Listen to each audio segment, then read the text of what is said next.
ओडिशा में लगातार चौथे दिन कांग्रेस सांसद धीरज साहू के ठिकानों पर आईटी का छापा जारी है और इस दौरान 300 करोड़ रुपए से ज्यादा कैश जब्त किए गए हैं। इन नोटों को गिनने में 50 बैंक कर्मचारियों के साथ 25 मशीनों की मदद ली जा रही है। कहा जा रहा है कि नोट की गिनती खत्म होने में और 2 दिन लग सकता है। शुरू में 200 करोड़ रुपए मिले थे, इसके बाद बुलांगीर और सुधापाड़ा में कैश से भरे 20 और पैकेट मिले। ये पैकेट शराब फैक्ट्री के मैनेजर बंटी नाम के शख्स के घर से मिले हैं। इस 20 पैकेट में 100 करोड़ रुपए कैश होने का अनुमान है। फिलहाल इन नोटों को स्टेट बैंक के बुलांगीर ब्रांच में रखा गया है। अब तक नोटों से भरे 176 बैग मिले हैं। इनमें से 40 बैग में रखे नोटों की अब तक गिनती हो सकी है। आईटी विभाग ने ओडिशा में बीएसजीसी और बीडीपीएल जैसी शराब कंपनियों के संबलपुर, राउरकेला और बुलांगीर जैसे ठिकानों पर छापेमारी की है। अभी जो टोटल में जैसे बोला था कि 176 बैग्स है, उसमें से हम अभी तक का 102 बैग काउंटिंग कंप्लीट कर चुके हैं और बाकी जो 74 का बैग्स है उसमें अभी भी काउंटिंग चल रहा है, तो उसमें लगभग 20 का बैग और भी काउंटिंग कर लेंगे।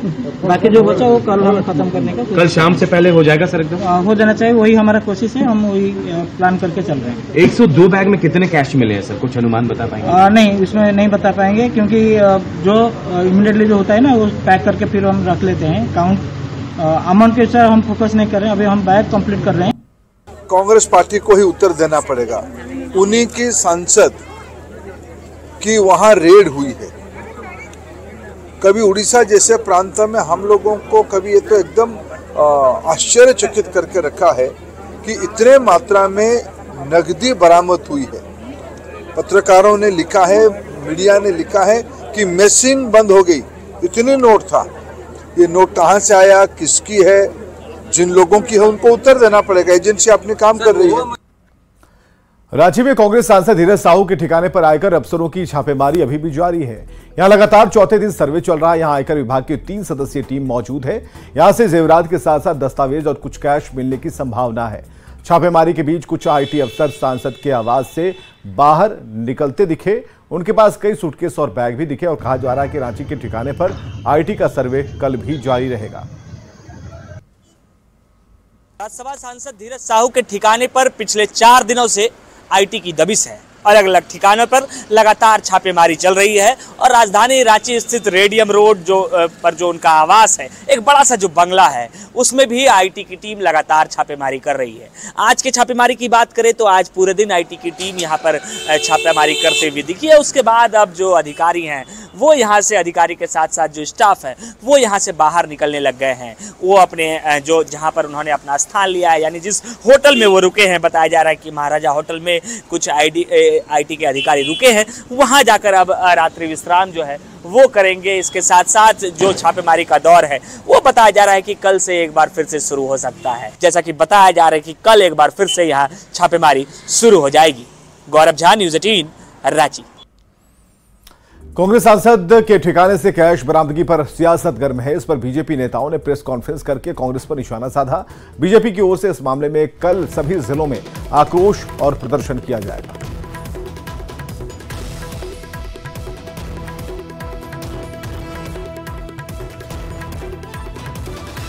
और पटना से बड़ी खबर आ रही है। नालंदा का रहने वाला आरोपी आकाश, इससे जुड़ी खबर हम आपको बता रहे हैं। 10 लाख रुपए की इसने रंगदारी की मांग की थी। बागेश्वर धाम सरकार, जिसके पीठाधीश्वर धीरेन्द्र शास्त्री हैं, उन्हें धमकी देने वाला गिरफ्तार किया गया है। पटना से गिरफ्तारी हुई है। नालंदा के सरवलपुर का रहने वाला है आरोपी आकाश कुमार। लॉरेंस बिश्नोई गैंग के नाम से इसने मेल किया था। 10 लाख रुपए की मांगी थी रंगदारी। पटना के कंकड़बाग थाना क्षेत्र के अशोक नगर रोड संख्या 3 से आकाश गिरफ्तार कर लिया गया है। एसएसपी ने इसकी पुष्टि की है। पहले पटना एसएसपी राजीव मिश्रा ने गिरफ्तारी को लेकर कहा था कि गिरफ्तारी की कोई जानकारी नहीं है।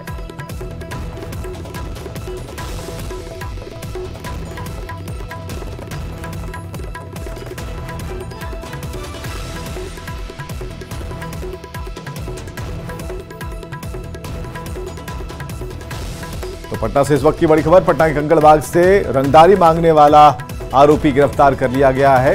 नालंदा का रहने वाला आरोपी आकाश, जिसके बारे में सूचना मिल रही है कि उसकी गिरफ्तारी हो गई है और पटना के एसएसपी राजीव मिश्रा ने इस गिरफ्तारी को लेकर बात कही है। उन्होंने कहा है कि गिरफ्तारी हो चुकी है, इसकी पुष्टि उन्होंने की है। और अशोकनगर रोड संख्या 3 से आकाश की गिरफ्तारी हुई है। पटना का कंकड़बाग का इलाका है जहां से रोड नंबर 3 से इसकी गिरफ्तारी हुई है। और बागेश्वर धाम सरकार से इन्होंने 10 लाख रुपए की रंगदारी मांगी थी, लेकिन जो मेल किया था वो लॉरेंस बिश्नोई गैंग के नाम से इसने मेल किया था और आखिरकार इसे पकड़ लिया गया था। बाबा बागेश्वर को इसने धमकी दी थी। चलिए आगे बढ़ते हैं। बिहार की राजधानी पटना में कल पूर्वी क्षेत्रीय परिषद की 26वीं बैठक होगी। केंद्रीय गृह मंत्री अमित शाह की अध्यक्षता में होने वाली इस बैठक में बिहार, पश्चिम बंगाल, ओडिशा और झारखंड के प्रतिनिधि शामिल होंगे। हालांकि इस मीटिंग में झारखंड के मुख्यमंत्री हेमंत सोरेन शामिल नहीं होंगे और ऐसे में झारखंड के वित्त मंत्री रामेश्वर उरांव और कल्याण मंत्री चंपई सोरेन इस बैठक में शामिल होने पटना जा सकते हैं।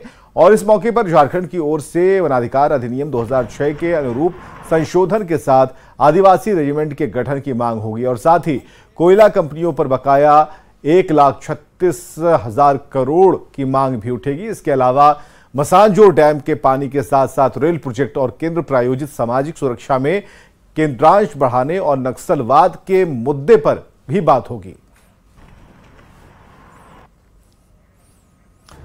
इधर कांग्रेस सांसद के ठिकाने से कैश बरामदगी पर सियासत गर्म है और इस पर बीजेपी नेताओं ने प्रेस कॉन्फ्रेंस करके कांग्रेस पर निशाना साधा। बीजेपी की ओर से इस मामले में कल सभी जिलों में आक्रोश प्रदर्शन किया जाएगा। यह भी माना जा रहा है कि कांग्रेस आजादी के बाद से लेकर के कांग्रेस का ये इतिहास रहा है और वो इतिहास भ्रष्टाचार का इतिहास रहा है। जैसे कांग्रेस पार्टी और भ्रष्टाचार मानो दोनों का एक साथ इतिहास जुड़ा हुआ है। पूर्व प्रधानमंत्री श्री जवाहरलाल नेहरू जी के समय से शुरू हुआ जीप घोटाला और उसके बाद से लेकर के आज तक, इसके पूर्व में मनमोहन सिंह जी के कार्यकाल का देश ने देखा है कि कोयला घोटाला, 2G घोटाला, खेल घोटाला, यानी घोटालों की श्रृंखला से लगातार कांग्रेस का नाता रहा है। इनके एक एक नेता, इनके एक एक सांसद, इनके एक एक विधायक, सारे के सारे लोग भ्रष्टाचार के आकंठ में ऐसे डूबे हैं कि आम जनता सोच ही नहीं सकती है। बैगों में इतने भरे रहते हैं नोट। ये तो भारत के इतिहास में ये लिखा जाएगा कि कैसे पूरे अलमारी घर, पता नहीं, अभी तो ये शुरुआत हुई है। रिकॉर्ड से ज्यादा हम सोच भी नहीं सकते हैं। बाबूजी भी, शिबू सोरेन जी भी आप देखे थे कि 1992 में झारखंड को 3 करोड़ में बेच दिए थे और उनका बेटा को भी मौका मिल गया। तो अब स्वाभाविक है कि झारखंड को जो बेचने वाले 3 करोड़ में ही बेच दिए थे, तो आज तो उनके हाथ में सत्ता है। झारखंड को पूरा लूट रहा, लुटवा रहा है। और हमें लगता है कि देश ने, पूरे विश्व में अगर मुख्यमंत्री का जांच हो, उनके कई एक IAS IPS अधिकारी है, जिसमें एक प्रमुख रूप से धनबाद के SSP भी है। हम बता देना चाहेंगे, हम लड़ाई लड़ भी रहे हैं।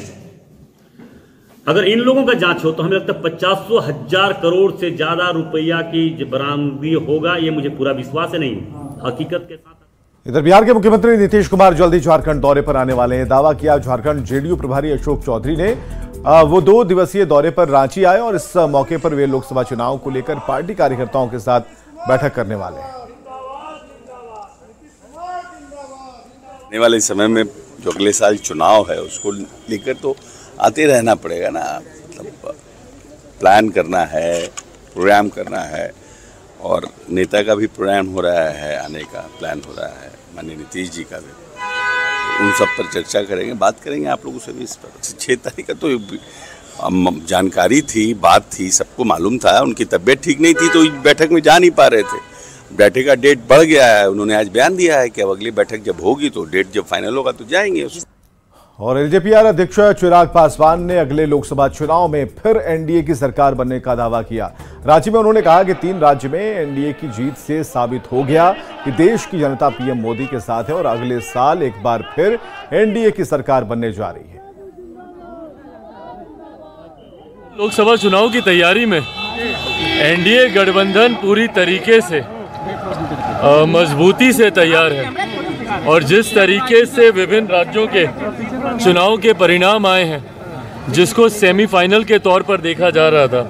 तो जब सेमीफाइनल इस तरीके का रहा है तो इस बात में कहीं कोई संदेह नहीं है कि 2024 के लोकसभा के चुनाव में एनडीए गठबंधन पिछली बार से भी ज़्यादा सीटों के साथ हम लोग सरकार बनाएंगे।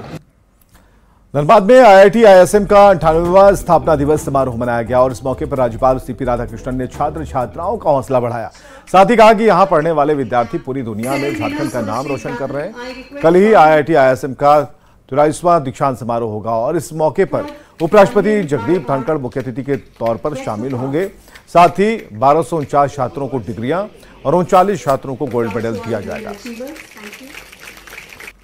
धनबाद का नाम पूरे देश के और विदेश में लोग जो काम कर रहे हैं माइनिंग इंजीनियरिंग कर वह आज धनबाद के गौरव को बढ़ाने का काम हो रहा है। So I am very proud to be here on this day, 98th Foundation Day. Soon, within 2 years, they are going to have their centenary celebrations. So whatever they want, we have to provide all the infrastructure so that our students will get the best education out of. इधर जमशेदपुर में उपराष्ट्रपति जगदीप धनखड़ के दौरे को लेकर प्रशासन ने जोर शोर से तैयारी की है। एक्सएलआरआई के प्लेटिनम जुबली समारोह में शामिल होने के लिए उपराष्ट्रपति रांची से विमान से जमशेदपुर आएंगे और इस मौके पर राज्यपाल, टाटा स्टील के सीईओ सह एमडी टीवी नरेंद्रन और एक्सएलआरआई के डायरेक्टर फादर एस जॉर्ज फर्नांडिस भी मौजूद रहेंगे। तो मैंने पहले बात कही, मैं फिर से उसको दोहरा रहा हूँ, इसलिए जरूरत पड़ने पर हस्तक्षेप जरूर करें और सीनियर लेवल को जरूर बताएं। इधर दुमका में कृषि मंत्री बादल पत्रलेख ने तीसरे all India open FIDE rating chess tournament का उद्घाटन किया। इसमें मुख्यमंत्री हेमंत सोरेन के छोटे बेटे विश्वजीत सोरेन भी शतरंज की बाजी आजमाते दिखे। वो राणा अंपा बाजी और रानी सिंह मुर्मू के साथ आए हैं और इस प्रतियोगिता में 15 राज्य के 235 शतरंज खिलाड़ी हिस्सा ले रहे हैं। आयोजन में जरूर ऐसे प्रतिभागी आएंगे जो कल को चलकर पूरे भारत का नाम और वर्ल्ड लेवल पे अपने आप को एक नामचीन चेहरा बना पाएंगे। उनसे जुड़ी जो दुमका की यादें होंगी कभी कहानी बनेगी। पर इस तरह का आयोजन करने से सरकार का भी ध्यान आकृष्ट होता है। इधर गुमला पुलिस ने माओवादी समर्थक परवेज आलम को गिरफ्तार कर लिया है। एसपी हरविंदर सिंह ने बताया कि गिरफ्तार नक्सली समर्थक पर उग्रवादियों को विस्फोटक पहुंचाने, लेवी वसूलने और राशन पहुंचाने के अलावा उग्रवादियों को पुलिस की सूचना देने का आरोप है। माओवादी समर्थक परवेज आलम जो कि टोटो क्षेत्र अंतर्गत रहने वाले हैं, उनकी एक सूचना प्राप्त हुई थी कि वो छुप कर रह रहे हैं और उसी क्रम में जो है कुरुमगढ़ थाना प्रभारी के नेतृत्व में जो है एक टीम का गठन किया गया है और उसके द्वारा छापामारी करके उसको गिरफ्तार किया गया है। इनका पूर्व में भी जो है आपराधिक इतिहास नक्सली गतिविधि के संबंध में रहा है। आपकी योजना आपकी सरकार आपके द्वार कार्यक्रम के तहत सीएम हेमंत सोरेन 11 दिसंबर को बोकारो के सोनाबाद में रहेंगे। इसे लेकर प्रशासन की ओर से तैयारियां अंतिम चरण में हैं।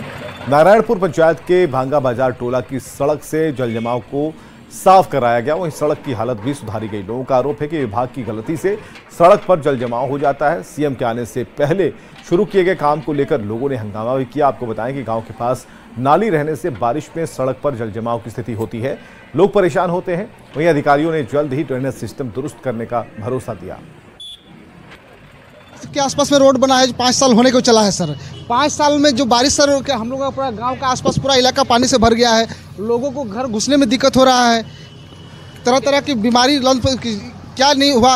और आज अचानक जब मुख्यमंत्री आने वाला है उस टाइम सर सफाई करने के पूरा 2 दिन का बारिश की वजह से हो रहा है। और पिछले इतना जो बारिश हुआ उस टाइम कहाँ अभी बारिश हुई है, उसमें देखिए दोनों तरफ घर है, नाली है नहीं, इसलिए ड्रेनेज नहीं हो पाता है। तो इसको हम लोग काट करके इसको पानी निकाल इसका सोल्यूशन हम लोग निकाल रहे हैं। यहाँ पर हम लोग ड्रेन का प्रोविजन दें तो संबंधित ठेकेदार पर कार्रवाई भी होगी। नहीं ड्रेन देखिए, ये जब रोड बनी थी उस टाइम में यहाँ ड्रेन नहीं बना था, अब हम लोग इसका प्रोविजन करेंगे।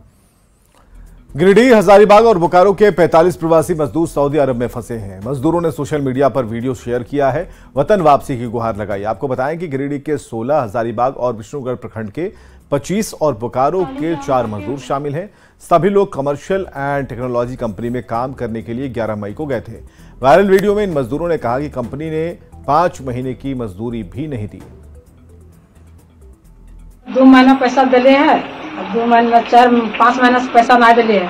हम महज नाम गए तो इतने कैसे चलते, 3 गो बाल बच्चा है, पढ़ाना लिखा सबके खर्चा करना है, बुखार रहने से पैसा ना है तो कैसे दवाई कर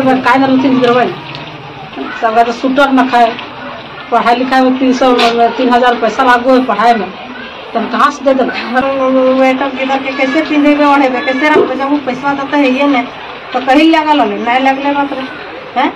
हमने किधर बुतुर हिये जैसे कमा ले बम्बई में तो लेके कल के कंपनी में काम करे बाहर यहाँ जाए कि ठेकेदार में लगाए देते तो ठेकेदार में पैसा दे है ना सब रख लिए तो किधर हम जाते अभी अगर लास्ट में खाना पीना नहीं दिए तो कैसे रहते हैं, किधर वहाँ सब फंस गया थी, कम से कम अपने के नहीं देते कुछ तो हम किधर के घर मंगाए थे।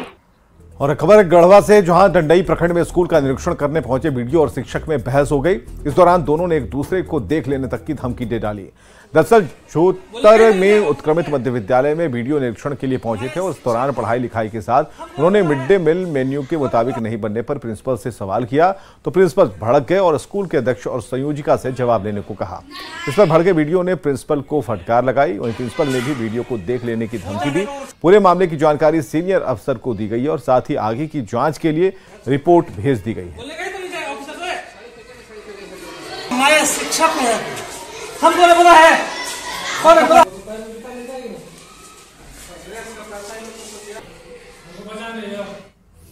बोकारो के खैरा चौथा निवासी विवाहिता स्नेहा कुमारी ने इच्छा मृत्यु की गुहार की है। स्नेहा की शादी पिछले साल 17 नवंबर को चास के सूरज दत्त से हुई थी। शादी के बाद से ससुराल वाले उसे प्रताड़ित कर रहे थे। पति उसके साथ जबरन अप्राकृतिक यौन संबंध बनाते थे। विरोध करने पर मारपीट की जाती थी और इसी साल जुलाई महीने में उसका जबरन गर्भपात कराया गया। प्रताड़ना से परेशान होकर उसने 19 सितंबर को बेरमो के महिला थाने में ससुराल वालों पर एफआईआर दर्ज कराया, लेकिन अब तक कार्रवाई नहीं हुई है। उसने बोकारो के एसपी से गुहार लगाई है, दोषी पति और ससुराल वालों पर कार्रवाई नहीं हुई उसे इच्छा मृत्यु दे दी जाए। उसके बाद मेरे ससुराल वाले हमको बहुत ज़्यादा प्रताड़ित करने लगे।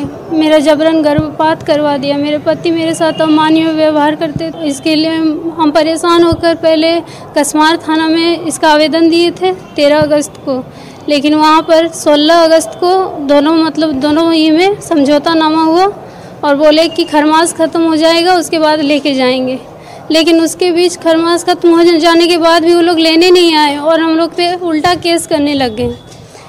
और ये कांड जो है सितंबर महीने में पुलिस के द्वारा दर्ज किया गया है और इस कांड का अनुसंधान जो है वर्तमान में जारी है और अनुसंधान के बाद जो है इसमें हम लोग जो भी एविडेंस आएगा उसके आधार पर जो भी अभियुक्त हैं उनके विरुद्ध जो है पुलिस जो है आरोप पत्र जो है न्यायालय में समर्पित। और खबरें लगातार जारी हैं, बने रहिए हमारे साथ।